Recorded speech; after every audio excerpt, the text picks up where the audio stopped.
Hey everybody, it's Jason Blaha here. Once again, it's time for my client Michelle's vlog, and on her max effort upper day, we started the week off with closed grip bench. Got a nice good 160 here, right? Paused it, pretty good follow through, nice lockout, and overall happy with it. Again, notice she is leaner, thinner, and yet we're holding strength really, really well.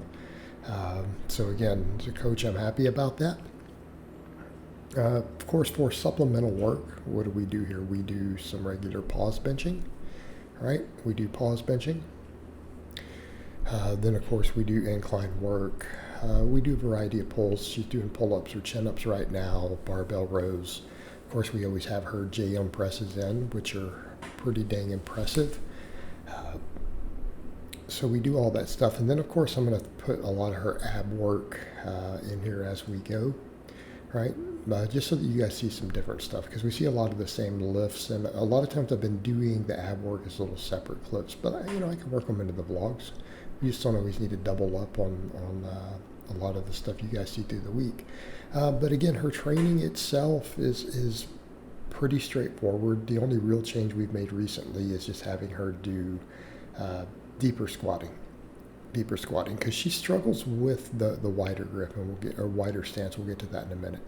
Here she is doing some pull-ups, again nice and strong at pull-ups. She can crank out sets of 10 to 12 with no problem at this point. Right, this is a strong point for her. For her upper body, lats and triceps are really a strong point in terms of what she is capable of moving in terms of weight through long ranges of motion. Right, so we are then focusing on stuff like pecs, front delts, all those things. Right, a lot more pause benching with a wider grip, a lot of incline work, those things to build that up. Here she is doing some of her ab work, and again, she just comes up with her own stuff to do here. She's used to doing ab wheel rollouts, and again, I just let her do her thing. I don't ever prescribe or decide her ab work. As I've said before, I let her just kind of pick what she does. For max effort lower, we did a deficit deadlift, and she came and got 300 pounds on that, which again, I'm happy with as a coach. Here's her rows first. We've got some rows in, then we get over to the max effort lower day. So these are looking a little stricter, and again, she was cheating a lot on these, and I have mentioned to her that you might want to be a little stricter on some of it instead of chasing more weight on the bar. And I think particularly given her overall volumes, that's a good idea. If your volume is pretty low, you can get away with a lot more axial loading with rowing. As we get stronger, training volumes go up, things like that. I do think people should spend a little bit of time focusing on being a little stricter on them. Again, it just has to do with our recovery. But that 300 deficit, pretty easy, right? It looked like she had a little more in the tank, although those things can be deceiving, right? Those things can be absolutely deceiving. I get that a lot on my deadlift. She grinds better than I do. But for me, a lot of times I have lifts that people are like, oh, that looked like whatever, RPE, something other than 10. And like, no, it was all I had. But if I put another 10 pounds in there, I probably would have missed it, right? So, in that case, though, she's good at grinding, so I feel like that was actually a slightly conservative max in her case. Because, again, she's good at grinding, and I didn't see that grind she normally gives, so that tells us that her deadlift strength's in a good spot. When she's hitting the 300, and it looks pretty clean like that with no real grinding, for her, I know that she's got a little more in the tank.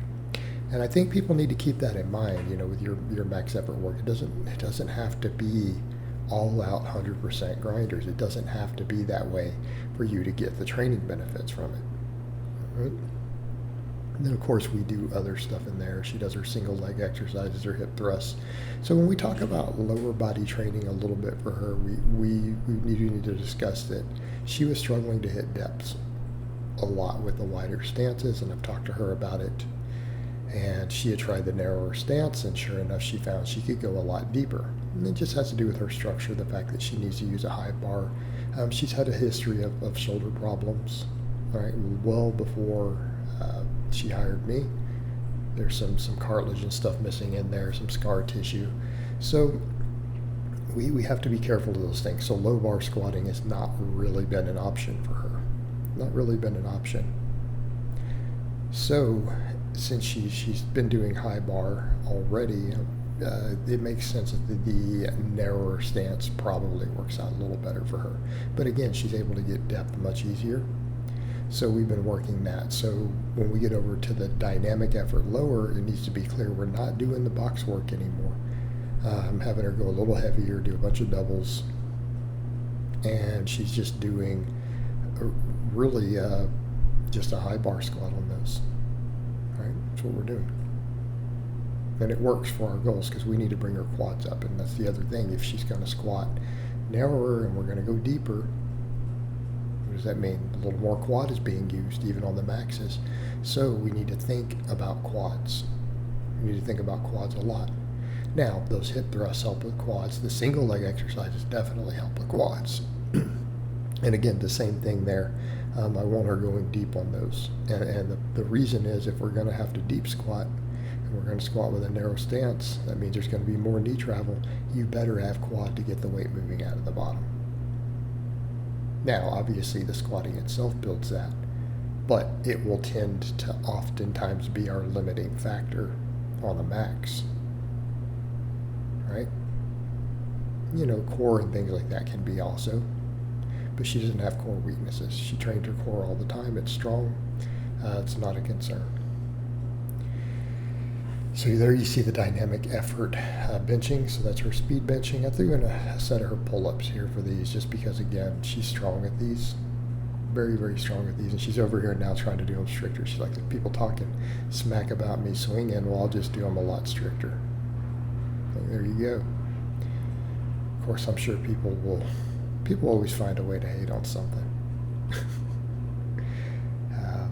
But those are pretty strict, undeniably so. And then for her dynamic effort lower, we do squats like this. She's doing just speed squats and high bar, right? And just pushing them as fast as she can. These are obviously heavier. This is 225. And she did 8 doubles on this, so obviously it's not going to move as fast as you would think of as, say, some of the traditional speed work. But it's definitely getting the job done. And then, of course, here's her speed pulls, and then we'll finish up with some ab work for you guys to just kind of see what she does there. So I hope it's been informative, and I'll talk to you guys next time.